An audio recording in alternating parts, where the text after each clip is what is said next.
Welcome to Sports Scope, the most influential sports talk show in the nation.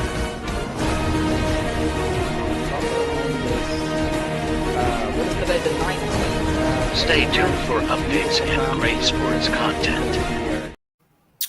Hello, everybody. Welcome to the Real Sports Scope. I'm your host, Robert Butler, on this 22nd day of January. Another cold day around the country here, but we got some good hot sports topics to talk about here in the NFL.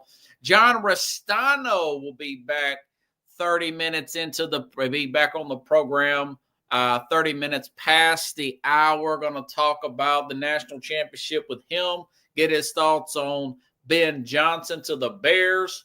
The Bills moving on to the AFC Championship game again to play Kansas City at Kansas City on Sunday night, folks. Going to ask him about that. Also, the Titans introduced their new general manager. The Jaguars fired their general manager because nobody is interested even interviewing for that job, no head coaching candidate. So a lot to talk about tonight. Stand by. By the way, and the Jets found their new head coach. So let's take our first and only break. I'll be back here momentarily, and we will hit the ground running here on the Real Sports Scope. Hello, Sports Scope followers. The program has seen tremendous growth since going 5 days a week. I just wanted to thank everybody for your cash contributions and sharing the program with friends and families. Just a reminder, if you want to contribute to the program, go to the Cash App, the cash sign, and Sports Scope.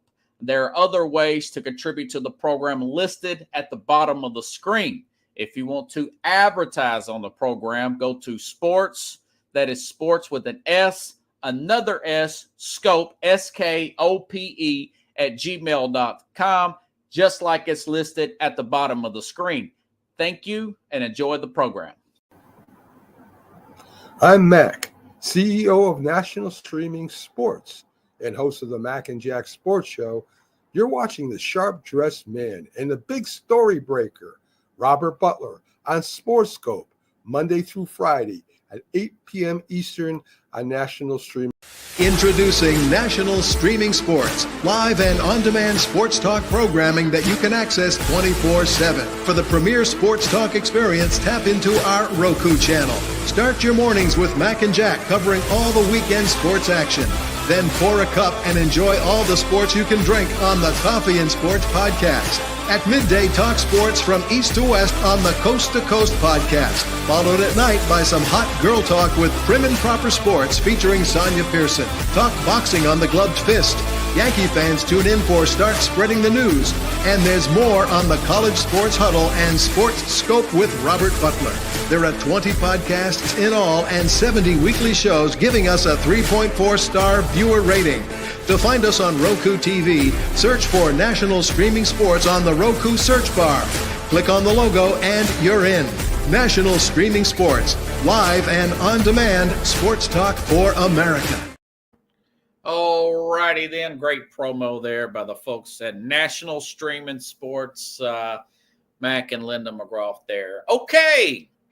So the Tennessee Titans, they get a new general manager. Mike Borgonzi spoke today. Press conference there, had a few interesting things to say. A lot of it went trending on the internet, somewhat trending on the X app. I don't want to exaggerate it. But, listen, this guy's a 16-year assistant out of Kansas City, worked up through the scouting ranks. He works with the former general manager there. I want to say his name is this guy worked with John Dorsey. John Dorsey used to be the general manager of the Chiefs, had some issues. They fired him, but he's a really good eye for talent. Worked with Green Bay, also worked with Green Bay, the former, this guy that's the assistant that used to work at Green Bay as well. Both of them are working now. Borgonzi is going to pick the players, is what he said, words out of his mouth at today's press conference here in Nashville. listen, I know what a lot of people are saying, and the Titans don't pay me. I'm not auditioning for like where my man Rich works at the Titans flagship. If I think that the owner sucks, if I think the owner's no good, I'll say the owner's no good. You know, the Cincinnati owner's no good. He's terrible for the Bengals. But Amy Adams Strunk, this is the third general manager in 9 years. I simply think that she really is trying to get it right. She's trying to get the coaching staff right. She's trying to get the scouting right. She reminds me of the general manager or the owner that took over, the latest in the Ford family, who took over about 10 years ago. Look at where the Lions are today versus where they were back in 2008. I think she's paying off a lot of contracts. She's trying to get it right, okay? I commend this woman, actually, for that. And I think they may have their guy bringing in a former general manager assistant there from the Kansas City Chiefs, okay? He mentioned the fact that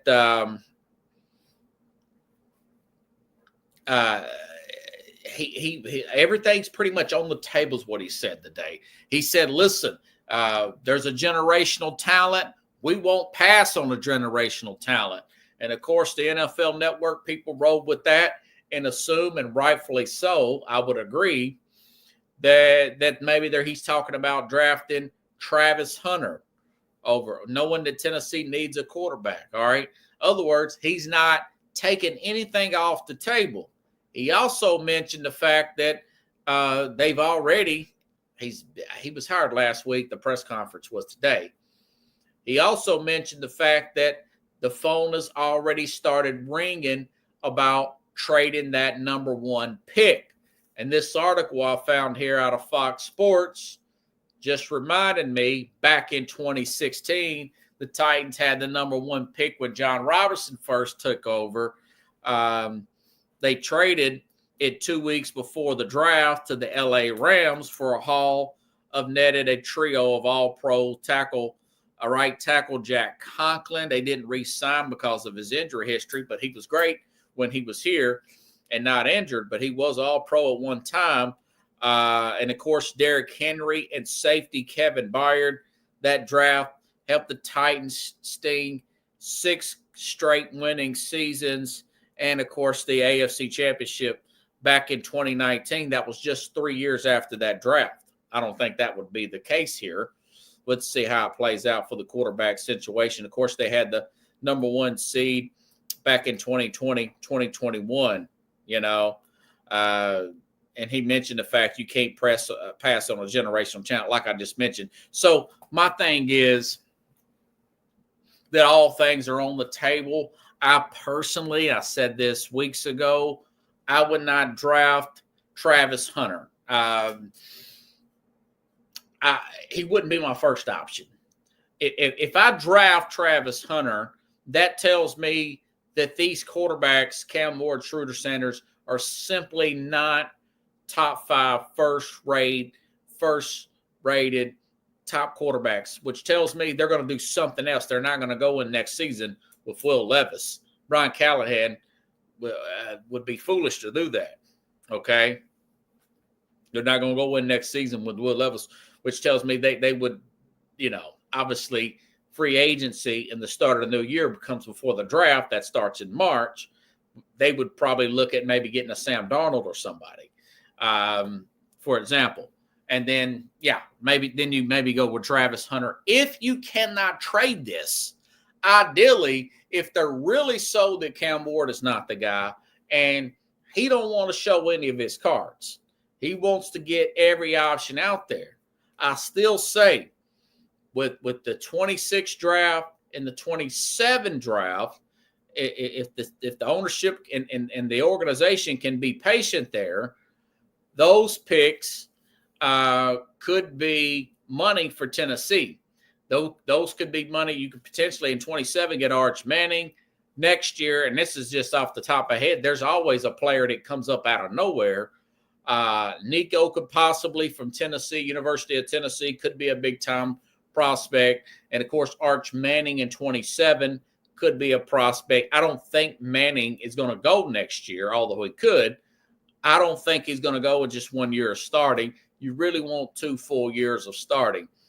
But this is probably after they do the combine coming up. You're going to get pro days. He mentioned the East-West Shrine game. Then next week, which I was just reading, New Orleans has got all this snow, and the New Orleans reporter down there for the Saints said, we got to hope this snow gets out of here. The time the Senior Bowl, we'll have to move the Senior Bowl.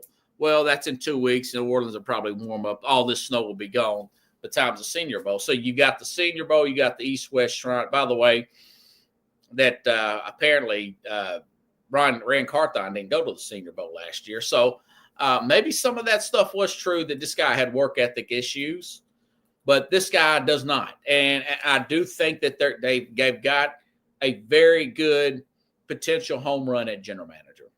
And he's leaving and it helps when he got the number 1 overall pick. John Robertson looked like a genius when he had the number 1 overall, but you can screw up the number 1 overall pick. You know what I'm saying? So we'll see how this thing plays out. Again, I think this Amy Adams Strunk owner is doing what she can. She wouldn't be buying out. If she was okay with mediocrity, she would just sit back and let this thing play out and sit on her hands and not pay out any more contracts. So we'll see how it plays out, though. But so far, it looks pretty good. It looks pretty good for here, the Tennessee Titans. And technically, we are 92 days away from the draft. All right. Today's Wednesday. Tomorrow will be 91 days, which it's on a Thursday. So the draft will be here before you know it. We still have a lot of football to play before that happens. And of course, we've got the NFL New Year and free agency. Tennessee's got about $50 million in cap space, which they can make that 70. They can push that up to about 70, 80 million if they start moving and trading some players. Like I said, I would try to deal Jeffrey Simmons for a first-round pick and see if you can get another tackle or so, since they've already got T'Vondre Sweat there, if you ask me. But we shall see, Owuku Saki. Okay, an interesting story here out of Jacksonville. I mentioned this. Also, let me mention this about Tennessee. They did one more step that I think they should do, and they have fired this Colt Anderson, I want to say, the former special teams coach. Tennessee was one of the worst special teams at covering kicks in the league last year, and hired John Fossil, one of the better special team coaches. Not the best, but he's a lot better than what Tennessee had. John Fossil, that's the son of Jim Fossil. Went to the Super Bowl in 2000 with the New York Giants, but he's the former Cowboys special teams coordinator under Mike McCarthy. McCarthy's kind of hanging out there and not got a job yet, and fired Mike McCarthy. So Tennessee swoops in, gets John Fossil. I think they've simply got an upgrade there at special teams. I don't know if Callahan pushed for this. It looks like maybe the organization pushed for this. So I expect there to be some more changes. I would hope there would be more changes. Again, that defensive line, not up to par, and that linebacking core, they're way out of sync there. I would move off of linebacking coach and defensive line coach, So that is a story to monitor. Good pickup there by Tennessee with the new special teams coach here. So things coming together there here in Titanland. Now, here's an interesting I really thought this was an interesting story out of Jacksonville, folks. The Jacksonville has a franchise quarterback in Trevor Lawrence. They got a pass rush there. They got 2 pass rushers there, one being the other Josh Allen. that Josh Allen pass rusher. They have a left tackle they can rely on. They've got Travis Etienne and Brian Thomas. I told you Brian Thomas got over 1,200 yards, rookie wide receiver. Jacksonville was bad last year. His play down the stretch got overlooked, but I follow Brian Thomas. He's the other opposite receiver of Malik Neighbors. That tells you what kind of offense that LSU had last year. But I've been watching this Jacksonville job and watching it, thinking, man, is Flores going to go down there? Brian Flores, is Mike McCarthy going to take the job? Is Ben Johnson? And I follow the X out every single day, and I'm seeing nothing out of Jacksonville. And like I said the other day, Jacksonville, Sean Cohn or whatever, Mr. Khan, the owner, he let it be known that the new head coach will not report to Trent Baalke, that general manager down there, who I said not only did Jim Harbaugh have a problem with, Byron Leftwich would not take that job because he did not want to deal with Trent Baalke. And now it's came out today that Jacksonville has fired this general. I mean, how bad of a people's person do you have to be for the owner already saying, the man in charge already telling you that, telling your coworkers they don't have to deal with you. They don't have to deal with you. And they still don't want to be in the vicinity. They don't want to be in the same room with Trent Baalke. So it must be around the league here. That's not just a couple of people. And it turned out this guy's a real problem. So I don't know what kind of work he goes into after this. Maybe he needs to look within himself and say, man, I don't know what it is about people that I'm rubbing the wrong way. But he probably needs to be working by himself, probably in the film room or something, and just kind of report and do his scouting that way if he wants to stay in the game and the man wants to keep working. But apparently there is a problem with this Trent Baalke guy that nobody wants to work with him. So Jacksonville is now looking for a general manager as well. Joe Douglas is still out there, the former Jets general manager. He's had some big hits. He's had some misses now. Of course, he missed it. Of course, he won't have to replace a quarterback here. They've already got one, but he missed that with Zach Wilson there and Sam Darnold. But, again, I think this is a good job. I'm surprised that Mike McCarthy hasn't been the front runner. Now, as I speak, now that the news has come out this afternoon, Baalke's no longer going to be with Jacksonville. I wonder how many interviews are wanting to come down there for it. I thought maybe a Brian Flores would be a good fit down there. But we'll see. We'll see. I do think that we'll start to read on these NFL sites that Jacksonville's starting to become more of an attractive job there because they look like just a good head coach away, maybe a little help on the defensive front there. But they've got edge rusher, They need a good defensive coordinator. With the good offensive-minded head coach, in my personal opinion. Wink Martindale's still out there as a coordinator there. I want to say Cincinnati got the of course, I mentioned this yesterday. Cincinnati ended up getting the great coordinator there, Al Golden from Notre Dame. So good coaches out there. You just got to go out there and find them. And you can't have a guy that's running them off there. So interesting stuff there down in Jacksonville. Now the Jets. How dysfunctional does a job have to be? But, I've seen this before. Jonathan Gannon, this guy from Philadelphia, Jonathan Gannon gets hired from Philadelphia when the day after the Super Bowl, this is a couple of years ago, where they didn't get a stop. The Philadelphia Eagles did not get a stop in the second half. Okay, they did not get a stop in the second of the Super Bowl. which has got 115 million plus people watching, including other coaches and owners around the league. And apparently that Michael Bidwell, who's been on Hard Knocks before, is such a bad owner. He's got such a bad attitude, and that's a whole different story. That's widely reported that people don't want to work for him.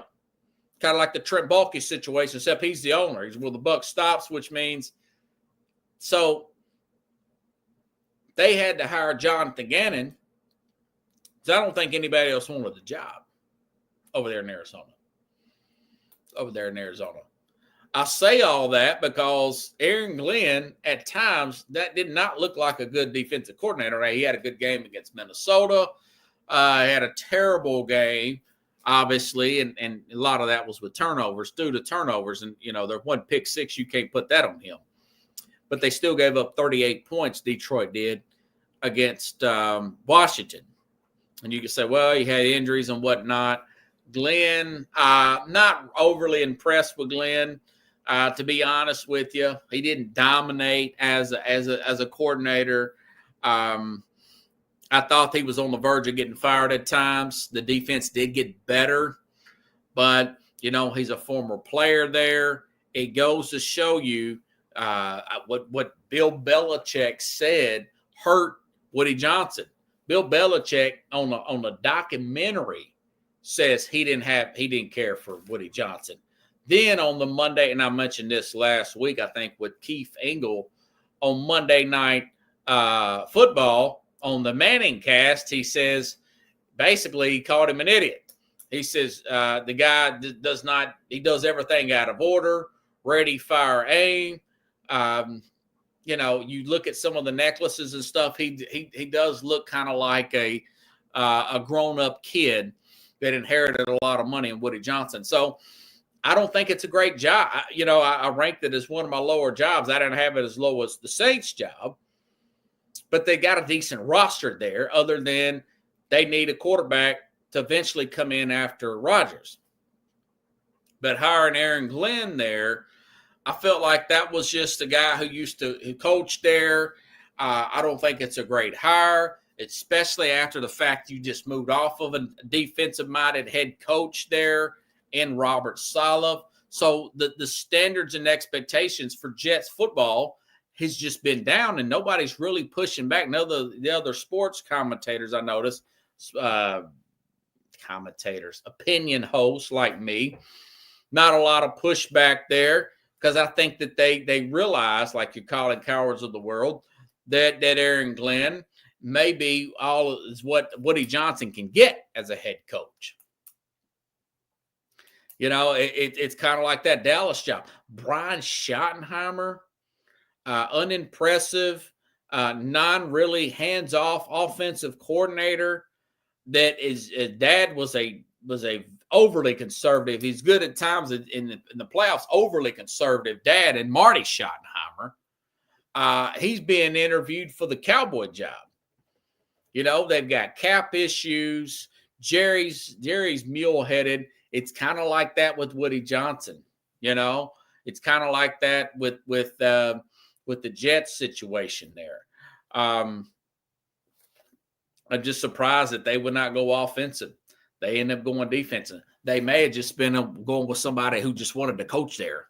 It's gotten to that point where you kind of know things are not going to go well as soon as a hire is made.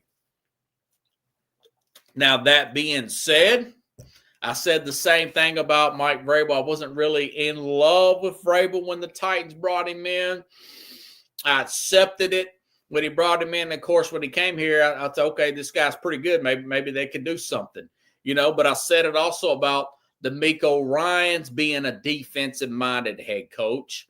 They hit gold there with C.J. Stroud and a pretty good very young, but pretty good offensive coordinator there. And Bobby Slowick there. So you got to hope that you can get a coordinator that can get along with Aaron Rodgers, and you got to hope that they can get you got to hope that they can somehow find another quarterback to be able to take over there for Aaron Rodgers. So it's if you're a Jets fan, you're pretty doom and gloom today, if you ask me. Not unless you hit a home run in the draft at quarterback. That's the only thing I can think of. You know, they're drafting too far back to get one in the first round it's of any meaning. I doubt they're going to go back and bring in Sam Darnold. Maybe you get one in the second round that's going to sit under Rodgers. Maybe Rodgers just leaves all about and you just lose all these games. They're too good to just be absolutely terrible.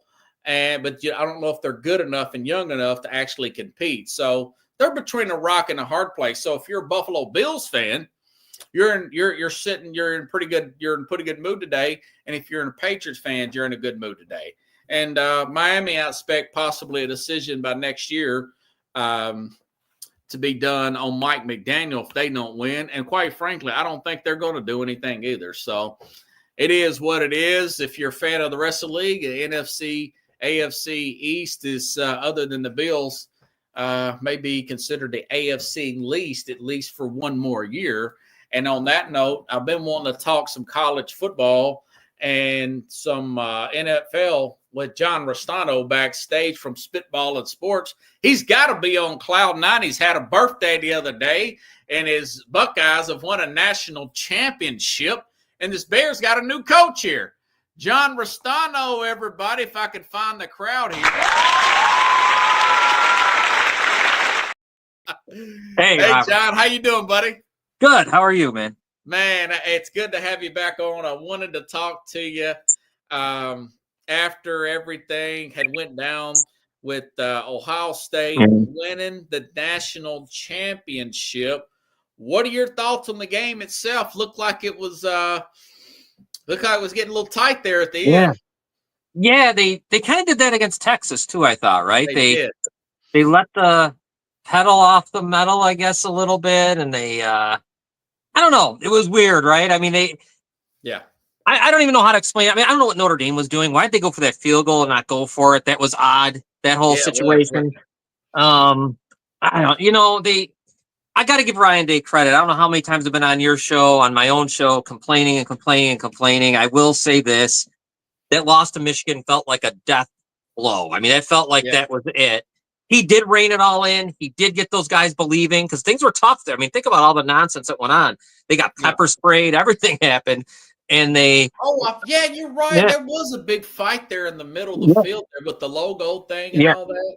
And they were getting pepper spray. And they pulled it together. So I give him credit, man. I always wanted him fired. And I don't know. I got to give him credit. I mean, you pulled it together with a group of guys. I mean... Yeah, I know. Here's the other thing, too, and I've been waiting to say this, so I get a chance now. Yes, they spent $20 million. I understand that. Caleb Downs, Judkins, the center from Alabama who got hurt early, that McLaughlin guy. But, you also got to spend, and Howard, right? Of course, the quarterback. But you have to also, I think some people forget, you have to spend money to keep your own guys, too. There's a lot of that. You have to keep your own players that you even recruit from leaving. So, man, I don't know. I can't believe the Michigan loss did that for them, though. I really thought it was. I thought it was over. Yeah, I said the other day, he kind of reminds me. I'm glad you brought up the $20 million. You're managing 18 to 21-year-old kids that are getting $1 million contracts with massive egos. He's kind of reminding me of a Joe Torre of the Yankees, being able to manage that. Look at Jimbo Fisher. They had a lot of money spent on NIL from Texas A&M. The whole thing fell apart. Fisher ended up getting fired. So it's not as easy as it looks, John. I don't think. Yeah, I mean, look at every year Ole Miss seems to have a good. They seem to. He's like the king. He's the king of it. I mean, he's the king of NIL. He's the king of the portal. And can't and LSU is pretty. I mean, I don't know, man. What I need to see happen, I don't know what you think, Robert. They got to put a cap on this. They got to figure this out. I can't think so. Yeah, something's got to happen to make sure that this isn't. Because right now it's just, you want to talk about the Wild West. I mean, you can do whatever you want, and I think you kind of got to fix this. And they talk about wanting a commissioner. You kind of got to fix it. I do agree with you though on the Joe Torre aspect of it, because then you look at guys like Sawyer. You do have some good character kids on there. It looks like too. So lot of spiritual. They're not shy about any of that. They sound like a Southern team. yeah, I was surprised by their openly about their faith and everything. Will Howard, some good chemistry on Ohio State. Yeah, I mean, Will Howard, I got to give him this too. What a big quarterback he is, and 6'4". I don't know if he plays on Sunday ever, or maybe I don't know, but I'll tell you, for a college quarterback, at first I had thought, you know what, and I don't know why I'm forgetting his name, the kid who went to Syracuse. Shoot, I'm forgetting McCord. McCord.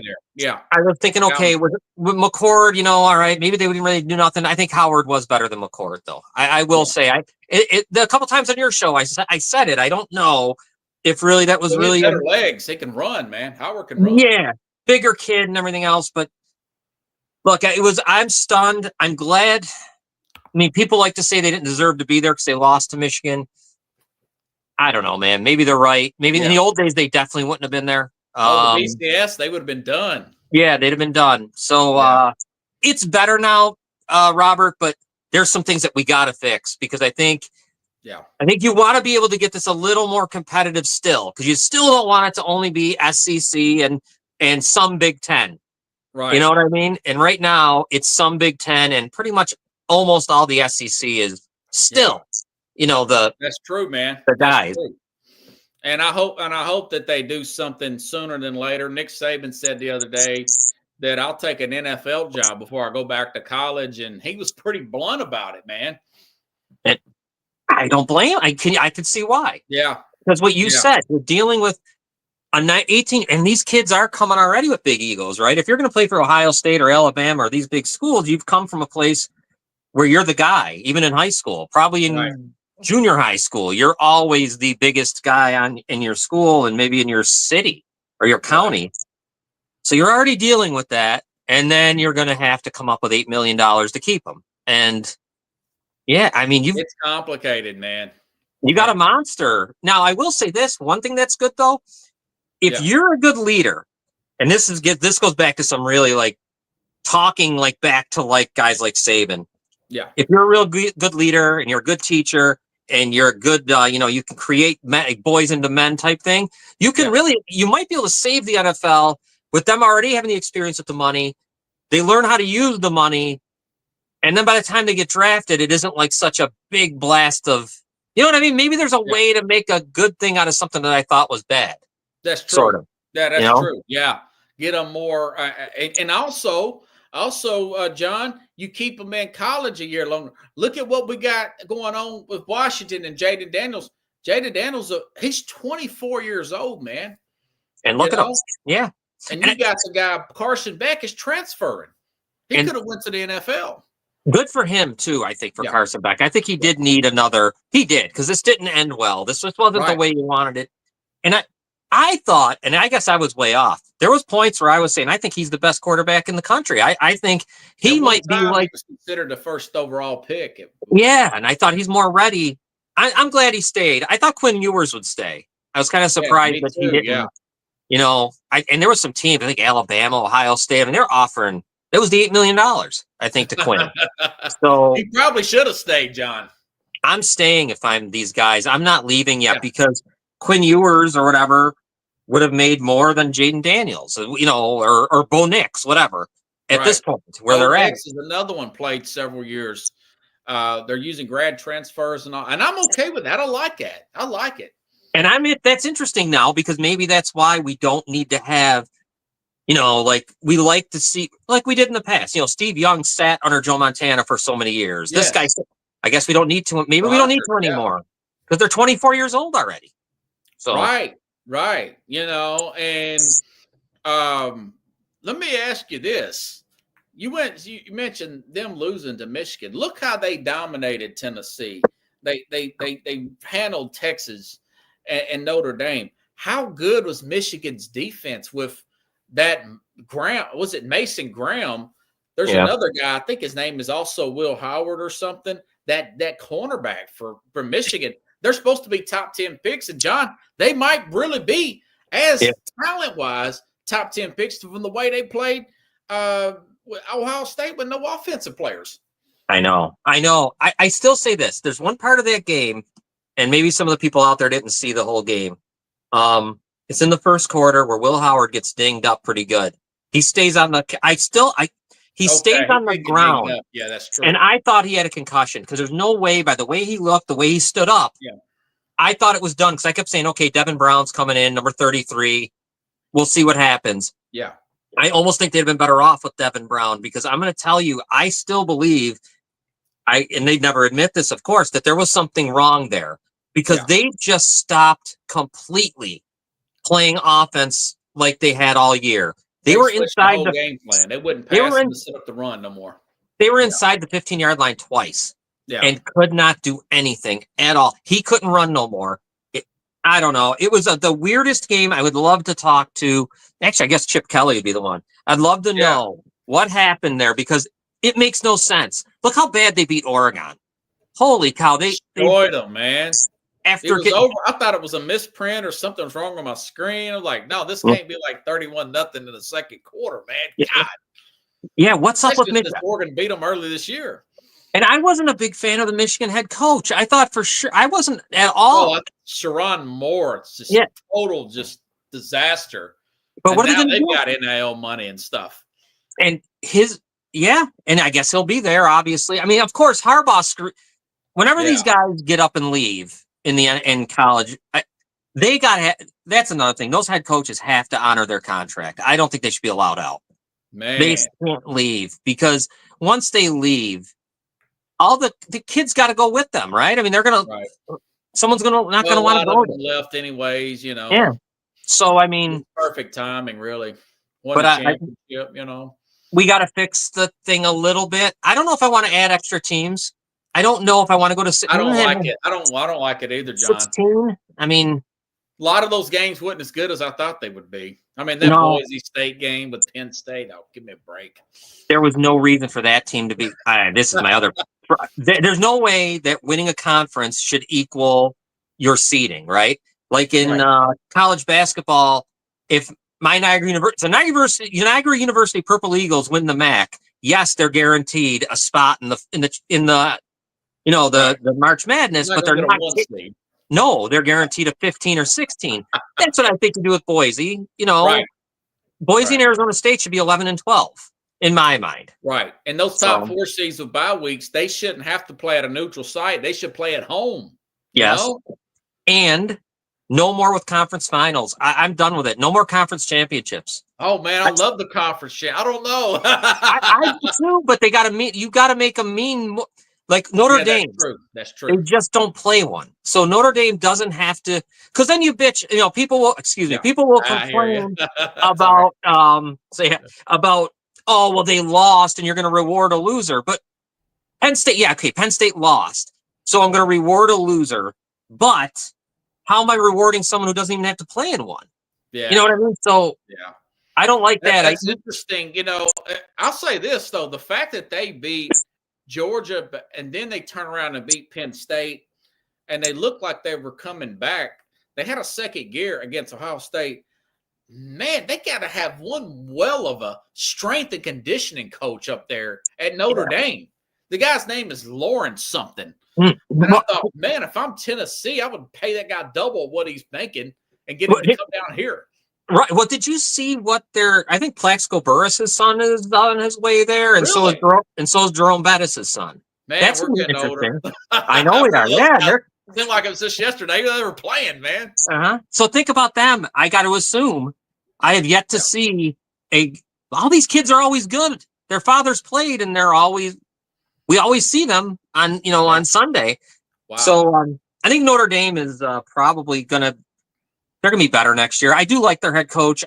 The only thing is, I'm sorry, if they do not get into a conference, I don't know what you do with them. I don't know how can. That's true. Put them in the ACC or something, or put them in Big Ten. They play a lot of they play USC every year practically, and the USC's in the Big Ten. So either that or ACC seems to be right. That's where basketball went. So they have to be on one because I don't know how you can. And then again, and Nick Saban said it, who's one of my favorite people on the ESPN show now. Yeah, me too. I know, because he said about every week, though, don't he? Yeah, he said that why do I play anyone anymore? If I don't want to play. My non-conference games are going to be so I don't give a damn. No longer. Yeah, he did say, and you know something, that he did make a good point. I'd much rather send 2 SEC teams in Boise State. Now Arizona's okay, but still, I would much rather see those SEC. I'd love to see Ole Miss in there. You know, listen, you could have put Ole Miss with Jackson Dart. You give me Alabama. You give even Alabama with their bad loss. You know, so, hell, you could even throw LSU, and any one of them would have been much better to watch Penn State play Alabama than Penn State play Boise. You know, it was just it was goofy. Was not good, man. I mean, I get Arizona State. They both, you know what? Look, Arizona State's fine. They shouldn't have been a bye. Texas really had them beat until that craziness had happened. You know, scat boo. But I don't know. They're gonna have to fix it. They've been needing to regulate those schedules before they even had the playoff, Chad. I mean, that's a good point. It's a very good point. Can Ohio State repeat? Well, their quarterback's the kid from Alabama. I think his last name is Justin Sayin or something. Okay. Is the one that they 5-star from Alabama that they brought over. But who knows, right? Because I don't know what he's going to be like. I know they were interested in Carson Beck from everything I've read. And Quinn Ewers. Now, this new transfer thing starts off in April. So a lot of stuff. I started reading about Ohio State last April. They started getting all those transfers. And then I started reading into them like, okay, yeah, I think they're going to win the national championship. So now is that big, man? That's changing, right? Aren't they going to go back? Aren't they talking about only having a 10-day period in January or something? Well, they talked about it, but last I checked, it's April 15th. Yeah. So you got tax day and they got transfer. Tennessee needs 2 defensive tackles. I don't know where they're going to come up with the money, but they need some help in the middle. So. Were you surprised at how bad they played in Columbus? I was too. I was trying to tell some people, because everyone said, they beat Tennessee. Like, they made it like that game. I said, that to me, and I was stunned that was the game after Michigan. I didn't think that was going to be easy. Now, the quarterback, maybe it was pretty cold up there. It was a cold night. And he's just a true freshman, by the way. Yes. So Nico is very young, and Tennessee's very thin on the defensive line. They couldn't get any pressure on Beck against Georgia. They couldn't get any pressure on Howard. And they lack a power element to their game. They got everything else. They got speed. James Pierce is going to be a first-round pick.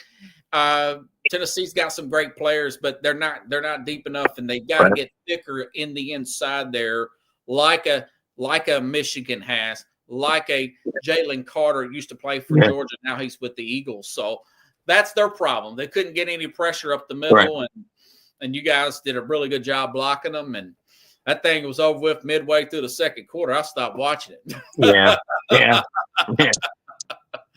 So, but I'm just glad I beat Carlos because he picked Tennessee, and I said, no, I'm rolling with Ohio State, even though, it is what it is. Man, I got to get your thoughts here. What do you think about Ben Johnson taking the job with the Bears and a possibility of Dennis Allen being the defensive coordinator, John? Well, those are good names, right? Dennis Allen when I heard that, that's good. I heard about that the guy from New Orleans, Rizzi, coming to do the special teams. Oh, okay. Nice. Trying to get the offensive line coach from Detroit coming to be the offensive coordinator for the Bears. What's his name? Gosh, I wrote it down. What's his name? Hank Fraley. They also talked about Mark Brunell maybe coming as the offensive coordinator for the Bears with him.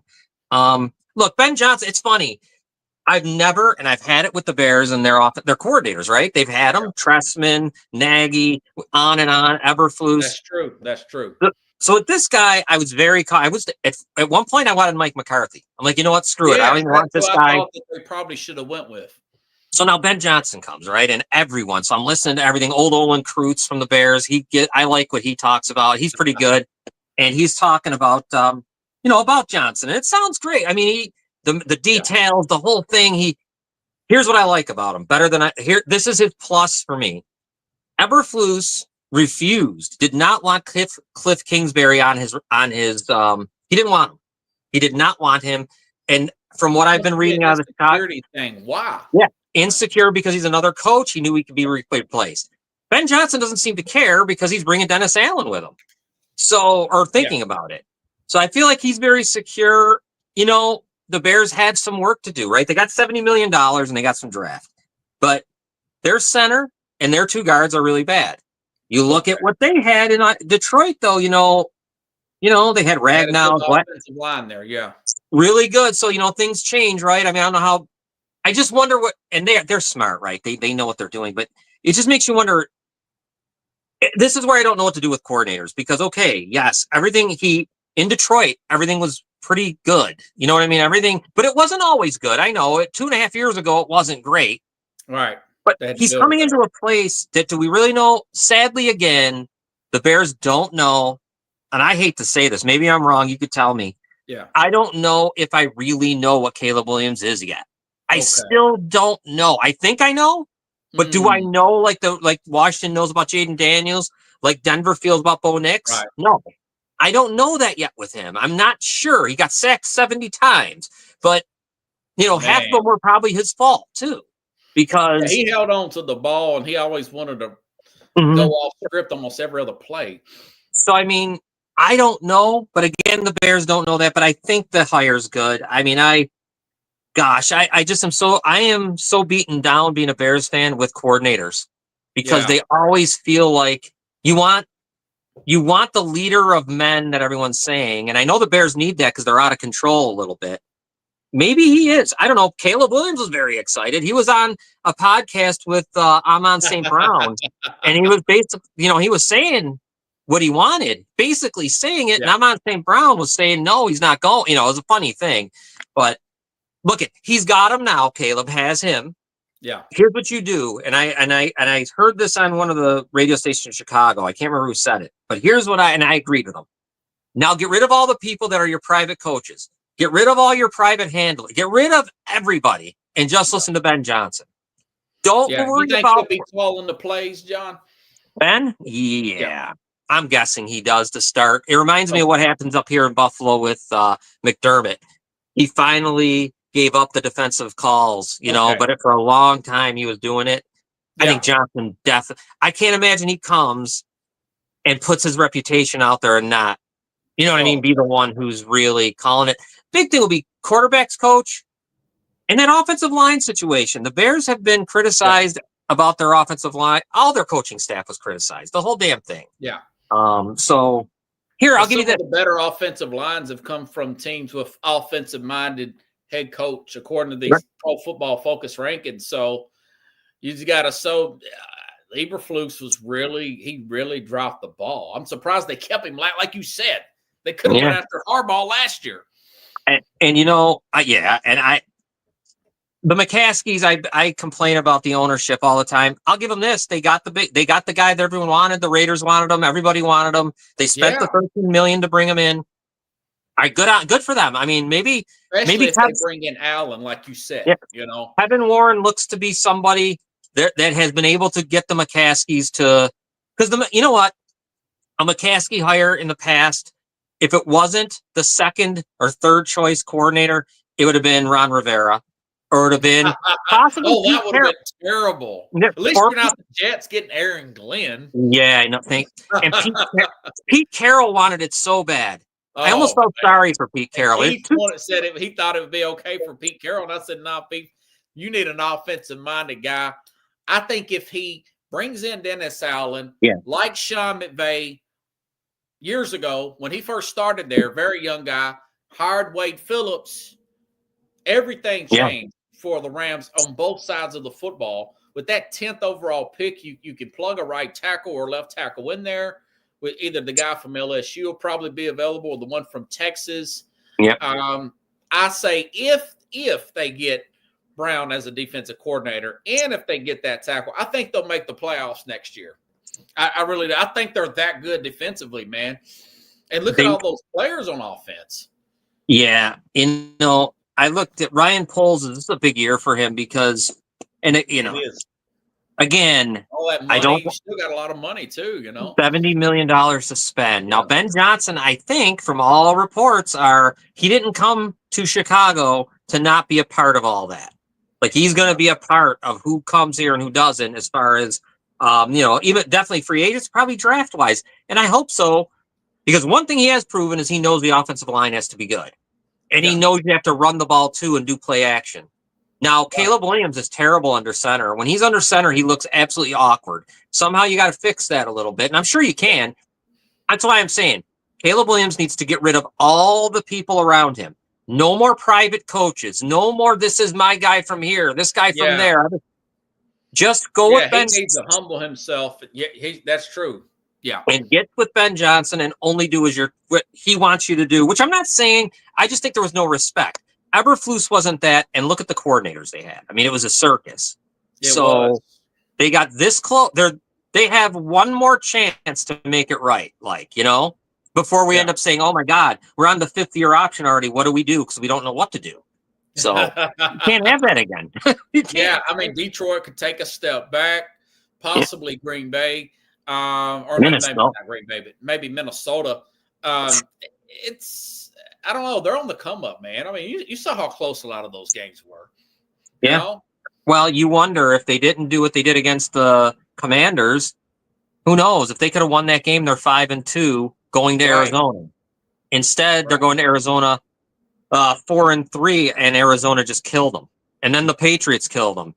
And then we went through that stretch, through Thanksgiving where they played all their division, and they lost every game by a last possession. So, Yeah, it was for the bet. The only thing I wish games that really hurt them. Yeah, I really wish they'd have lost the last game of the season. That was a waste of time because the draft would have been better to move up. And again, Green Bay. I said this on my other podcast. Yeah. I don't know why they didn't take that game seriously because I'd have rather have gone to Tampa than go to Philadelphia. It's very odd to me how they played that game. Jack very Collins quoting Tupac, "All eyes on Caleb." I think he's good, right? But what do we really know? It's hard to say after what you saw this year. Jury's out for me. I think he's better. He's definitely. You know what hurt me about him? And you've seen him play in it. And I don't know why all of a sudden he couldn't hit a long pass. Guys wide open, he would throw bullets over their head.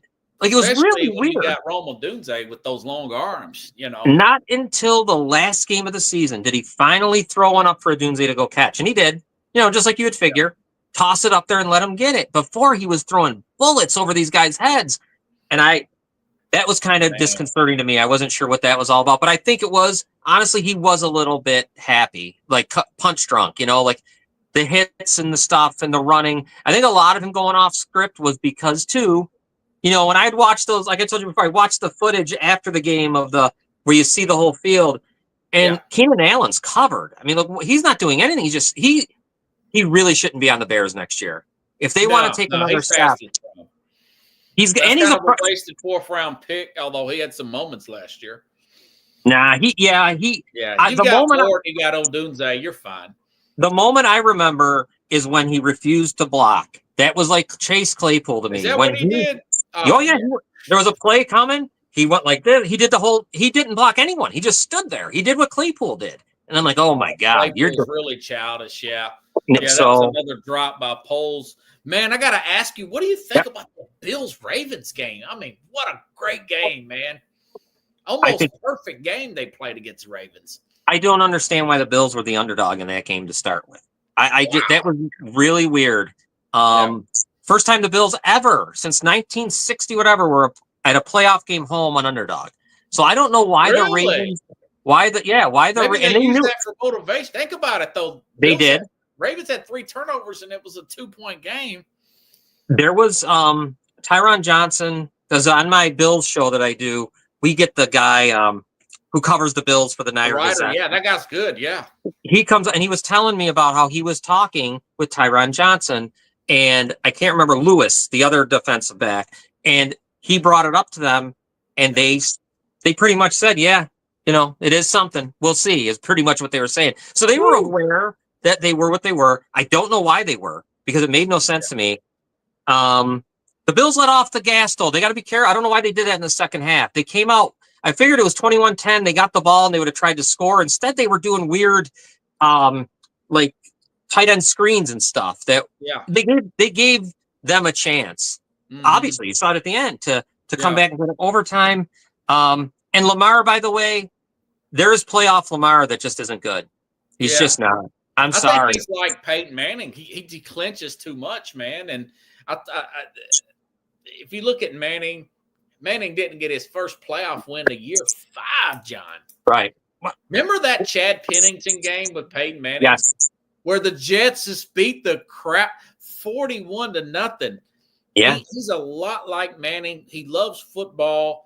He may get his 3rd MVP, although I think Josh Allen should get it this year. Right. I mean, 1 Pro Bowl for Allen, John, and 8 Pro Bowlers for Lamar with the Ravens. It makes no sense, man. They have a great team, man, and Yeah, I think the Bills were. I'll give them this: they lost some player. Well, they lost Diggs, but the group from being up here. Yeah, that team knows a team. They really are. I give McDermott credit. He's been given a lot of garbage. Yeah, they all did a good job.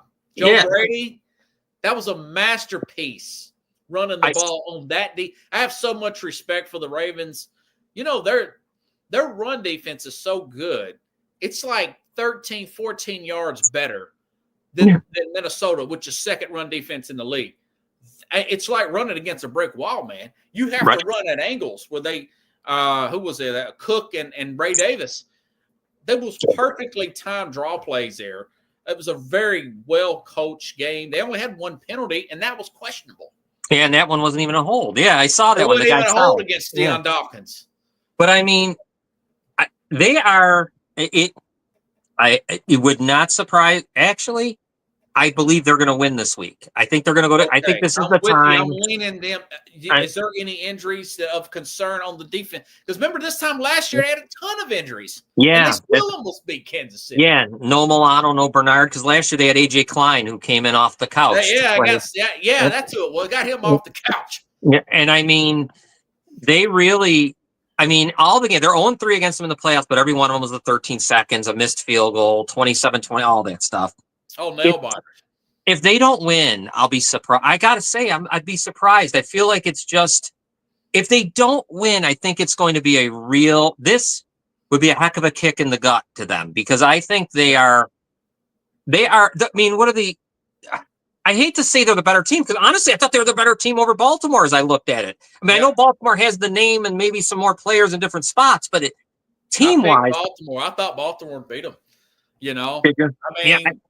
With that defense and just. I'm glad, though. I wanted Buffalo to win. I'm tired of Buffalo. Allen is really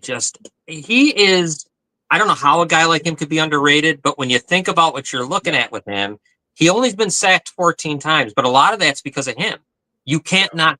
He is he's Roethlisberger with talent, with more athletic ability. He's Elway of this era, man. Yeah, and it's almost like there's no one else that is like him. There's not another quarterback. If I'm the Bears and you gave me a list, I'm choosing him to be my quarterback right now. Over Lamar even. I don't really absolutely over Lamar. I don't know. He has a ring if he plays with that Ravens roster. He does, and he's think pushing Mahomes really hard. I think that this is the year they're going to win. I really do. I think, and I don't know about the Super Bowl. It depends who they play. If they play the Eagles, interesting matchup there. I got to ask you that one. Mm-hmm. Does Jalen Daniels have a shot in this Commanders team to beat the Eagles on Sunday? Yes, I think they have a shot. I really do. I know Hurts is a little banged up, his knee or something. Yeah, he's got that. Yeah, I wonder. He's wearing a brace the other day, and he's limited today in practice. Look at it. You got to just. I know this is easier said than done, but it's Barkley. Yeah. You stop Barkley. I don't think Jaden Daniels cares. He's not scared of any moment. Right. Even against the Falcons, everything was on the line, and he threw that touchdown pass like I'm going to tell you what, I think they could win. And then, of course, it's the 3rd time they've played. It's a rivalry. They know each other pretty well. I think Dan Quinn is better. I always think of Dan Quinn and Dan Campbell.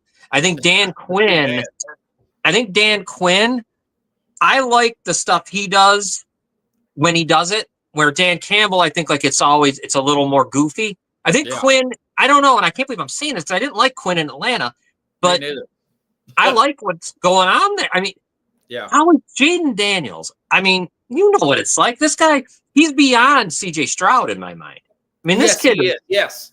Yeah. And here's another thing. He's got the best quarterback rating, most touchdowns as a rookie in the fourth quarter in the history of the game, 12 or something during the regular season, 72% completion percentage in the fourth quarter. And also, he's 24 years old. So he's not no rookie quarterback has ever went to the Super Bowl. But there's a lot of second-year guys who've won the Super Bowl. Ben Roethlisberger, starting quarterbacks. Russell Wilson, Tom Brady.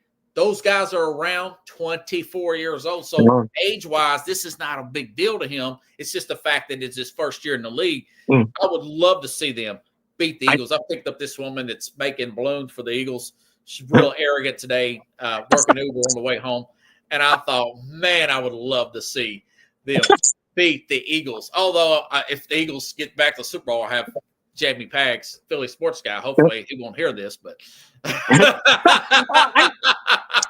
could I see it? Yes. Do I think I want to see what the weather's going to be like? That'll be interesting. Right. You kind of got a feeling Barkley's going to run all over that 30th ranked defense. But they didn't do so bad. I don't know. Yeah. I don't know what to say. I think was there a distraction with Ben Johnson and Aaron Glenn? The reason why they did not run the ball more in Detroit, and that's why it's not Detroit hosting this thing. Right. And I also think the bye is very long for these teams. I think that Detroit and that Kansas City hadn't played since Christmas, pretty much. And they still handled Houston. Yeah, but I'm going to tell you though, there's something I don't know. I think you got a really good shot to beat them. Yeah, really good shot. I think they do because all year long, Kansas City's been kind of, in the season, it's been pretty. Then they had those 2 good games right during the Christmas break over Pittsburgh. Well, I think Pittsburgh was already kind of going down the tubes. Reeling, yeah. And then it was Houston, right? They beat them too. And I thought the Houston game was closer than it should have been. And I think Dale got hurt. I think I don't see a path. I can't believe I'm saying this. I don't know if I see how the Chiefs win this week. I really don't. Unless the Bills start turning the ball over, which they haven't done yet in the play. They haven't done it. They haven't put the ball on the ground or interceptions, nothing. So they've been near perfect. That was a 9-point game last time. I have to check the injury report. I don't think Chiefs had a lot of injuries in that game, did they? I don't think so either. I mean, they have what do they have? Hopkins, they have Hollywood Brown, and Worthy. Yeah. I mean, I don't know if that like gives the Bills anything really to worry about other than, the running game. I don't know. Kelsey, of course, but he's 100 in football years. Yeah, they are ready to be beaten. If the Bills don't do it, then that's going to be something up here for them to really deal with. Because a 4th-round pick from Kansas City from the Hopkins trade. That's not bad. That's what they're thinking. They want to add that to the, That's good. Yeah. Yeah, it'd be good for Tennessee. And they got the 5th round from Kansas City, but if they get back to the Super Bowl, he's already played at 60% of the snaps. He hasn't done a lot with them. Right. But Worthy's a heck of a player. Hollywood Brown's been back for a few weeks, but he's still not done anything. That's going to be a great game. It's going to come down to probably one possession. Do you think the refs are going to be – and I got Jason Patterson. He covers the Chiefs on tomorrow from Pigtail Nation. Oh, nice. Do you think the refs are going to call this tightly, or they're just going to let them play because they're starting to get a lot – they're hearing that heat about – it seems like they're a conspiracy to help Holmes out and keep them in the Super Bowl. I would think that they're going to let them play. That would be my guess. I think you want to unless it's over the top blatant. Like even the game against Baltimore, I don't think either team had a lot of penalties, right? It was kind of like maybe 2-2 in penalties or 2. I don't know what it was, but it was really, you kind of got to let them play. I mean, I think there was a couple pass interference that I think Baltimore got away with in my mind, but either way, I mean, that's not bad. It's it's so hard for me with the Chiefs and how to, like, I hate the conspiracies, right? I hate it. But it's like every big game they're in, I know. man. I know. So And I don't you're know. right. I think it's probably this is what it is. I think that they just got so much concentration on them right now because they're on top, and you know how it is, man. And there's no doubt. I think this year, from what I've been hearing, who would you want to see? Do you really want the Chiefs back in there again against the Eagles? No, do you really want to see that again? I would see Washington and Buffalo. Holy cow! 92 rematch. Wow. Mark Ripken versus Jim Kelly. That's the first Super Bowl I ever watched all the way through, man. Oh, those were some tough times. I'll tell you, up here, those 90s were something else. But I mean, I think this team is better. There's not that team like in the 90s. There was always Dallas. There was always somebody in the NFC or whatever. Yeah. This year, there's no one in the NFC. I think that really they get past Kansas City. They got to win. I mean, I just think it would be Buffalo. Buffalo. To see Buffalo win now that, especially since Detroit's out. Yeah, Buffalo would be my favorite. That would be awesome, man. That would be really cool. John Restano, when are your show times for spitballing, man? Anything changed? No, real quick. Friday night, 6 p.m. I'll have the Bills. That's Eastern reporter, Eastern time, 6 o'clock on Spitball and Bills podcast. Tomorrow night on Spitball and Sports, Gridiron Weekly. Me and the guys will be on. We'll be talking about everything college and pro football from 7 to 8 o'clock Eastern. Woo! John Restano, everybody. Yes. And then we can lead right into you. Lead right into me. I'll have Jason Patterson on tomorrow, and I'm going to grill him on can Kansas City beat Buffalo. I can't wait. Yeah, that'll be good. All right, John, everybody, let's have a round of applause.